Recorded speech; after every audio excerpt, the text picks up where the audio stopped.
Everyone, आज हम देखने वाले हैं कि लिंक स्टेट राउटिंग क्या होता है। So in link state routing, if each node in the domain has an entire topology of the domain, the list of the node and the link, how they are connected, including the type, or we can be called as a cost metric, and the condition of the links. So it may be a up or a down. The node can use the Dijkstra algorithm to build the routing table. So it is a totally link state routing has a different philosophy from the from that of the distance vector routing. It is a totally different. So let us see this diagram. Concept of the link state routing.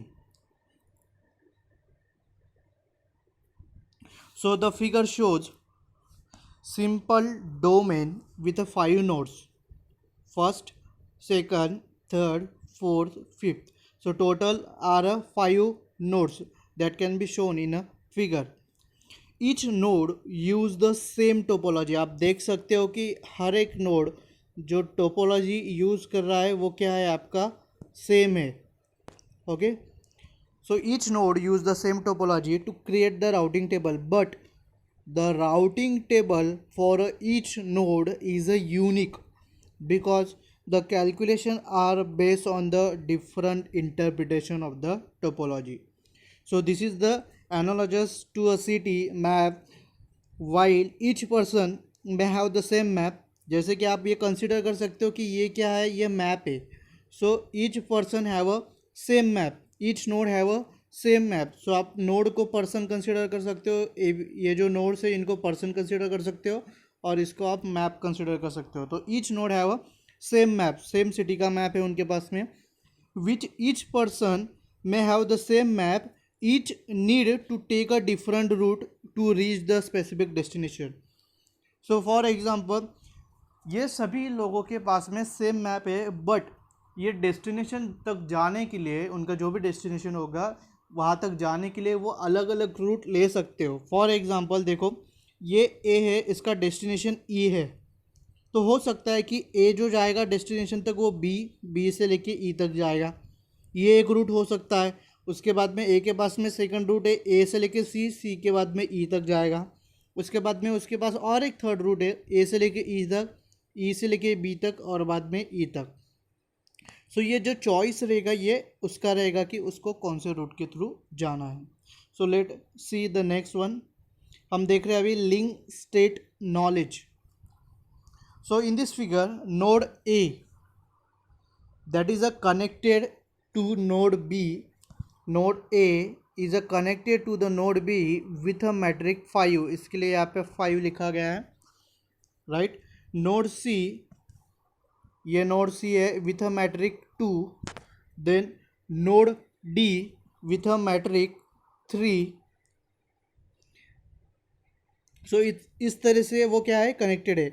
Now node C knows that it is a connected to the node A with a matrix 2, then to node B with a matrix 4, and the node E with a matrix 4. So node D knows that it is a connected only to node A with a matrix 3, and so on.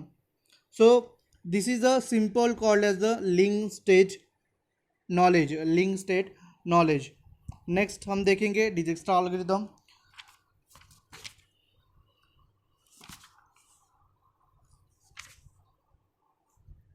So Dijkstra algorithm create a shortest path tree from a graph. The algorithm divide the node into the two set. ये algorithm divide करता है nodes को, जो total node दिए गए हमको उसको दो सेट में डिवाइड करता है. One is the tentative list and the another is the permanent list. If find the neighbor of a current node, make it into the tentative list, and if pass the criteria, make it them into the permanent list. So now we see the flow chart of a Dijkstra algorithm. Here आप देख सकते हो, यहाँ पे दिया गया है कि जो स्टार्ट हो रहा है उसके बाद में set the route to local node and move it to the tentative list. आपको क्या करना है, सबसे पहले एक लोकल नोड लेना है और उसको रूट असाइन करना है और उसको मूव करना है इनटू द टेंटेटिव लिस्ट। उसके बाद में देखो जो टेंटेटिव लिस्ट रहेगा इसमें दो पॉसिबिलिटी है, आइदर ये भरी हुई होंगी या फिर ये एम्प्टी होगी। सो टेंटेटिव लिस्ट अगर आपका खाली होता है तो आपको क्या करना है, स्टॉप करना है। और अगर ये टेंटेटिव लिस्ट जो है आपका ये भरा हुआ है सो आपको ये आगे के स्टेप्स फॉलो करने हैं। सो सी अगर टेंटेटिव लिस्ट एम्प्टी नहीं है so among the node in the tentative list move one with the shortest path to the permanent list. उसको शॉर्टेस्ट पाथ के लिए विद द परमानेंट लिस्ट में उसको मूव करना है। Then add each unprocessed neighbour of a last move node to tentative list if not already there, and if neighbor is in the tentative list with a large cumulative cost replace it with the new one। हम उसको क्या करेंगे, replace करेंगे new one से। अभी यहाँ पे example पे तौर पे हमने एक देखा है formation of the shortest path tree. ये जो है ये आपने ऑलरेडी देखा है, जैसे कि it is one of the map. Okay, city map हो गया तो ये टोपोलॉजी ऑलरेडी गिवन दिया गया है, ये सारे नोड्स है और ये कनेक्टेड है with a matric with a cost.